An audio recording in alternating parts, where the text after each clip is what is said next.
Assalamualaikum warahmatullahi wabarakatuh. Perkenalkan, nama saya Ahmad Yani. Saya dari kelas B, program studi Hukum Ekonomi Syariah. Baik, di sini saya akan menjelaskan tentang kasus sengketa logo cloud antara Nike dan Kawhi Leonard yang menunjukkan bahwa pelanggaran hak atas cipta logo.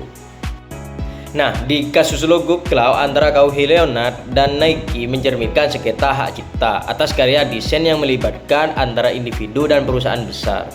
Leonard mengklaim bahwa ia menciptakan sketsa awal logo tangan berinisial KL dan angka 2. Namun, Nike mendaftarkan versi akhir logo tersebut sebagai hak cipta milik mereka.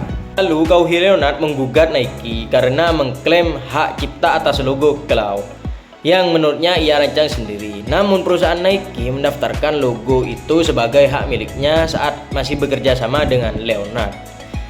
Pengadilan memutuskan bahwa Nike memiliki hak cipta atas versi logo tersebut sehingga Leonard tidak bisa menggunakannya setelah pindah ke merek lain. Nah, di sini cara penyelesaiannya antara Kawhi Leonard dan Nike. Yang pertama, Kawhi Leonard mengajukan gugatan ke pengadilan pada tahun 2019. Yang kedua, ia mengklaim sebagai pencipta logo asli cloud itu dan ingin menggunakannya di luar kontrak dengan Nike. Nike menegaskan bahwa mereka memiliki hak cipta karena menyempurnakan dan mendaftarkan logo tersebut. Dan pada tahun 2020, pengadilan memutuskan bahwa Nike adalah pemilik sah hak cipta logo. Yang kelima, gugatan Leonard ditolak dan ia tidak diizinkan menggunakan logo itu di luar izin dari Nike. Untuk penjelasan analisis hukumnya, sengketa logo cloud antara Kawhi Leonard dan Nike menyangkut hak cipta. Leonard mengklaim menciptakan sketsa awal logo, namun pengadilan memutuskan Nike yang sah memiliki hak cipta karena versi final logo dibuat oleh tim desain Nike selama kontrak kerjasama. Jika terjadi di Indonesia, hal ini diatur dalam Undang-Undang Nomor 28 Tahun 2014 tentang hak cipta, yang dimana pasal 1 dan 8 yang berbunyi hak cipta timbul otomatis saat karya dibuat.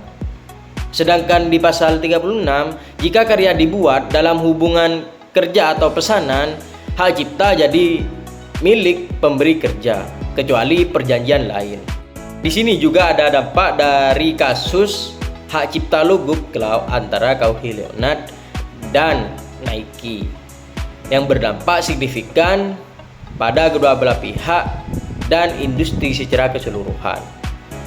Leonard telah kehilangan hak cipta atas logo yang ia klaim seluruhnya dan juga berdampak pada reputasi dan finansialnya.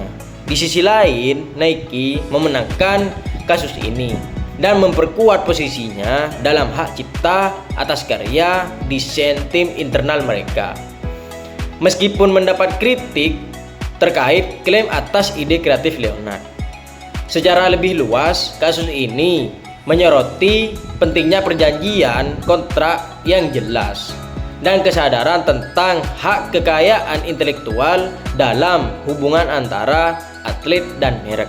Mungkin itu saja yang bisa saya sampaikan terkait kasus hak cipta logo yang dimana antara Kawhi Leonard dan Nike.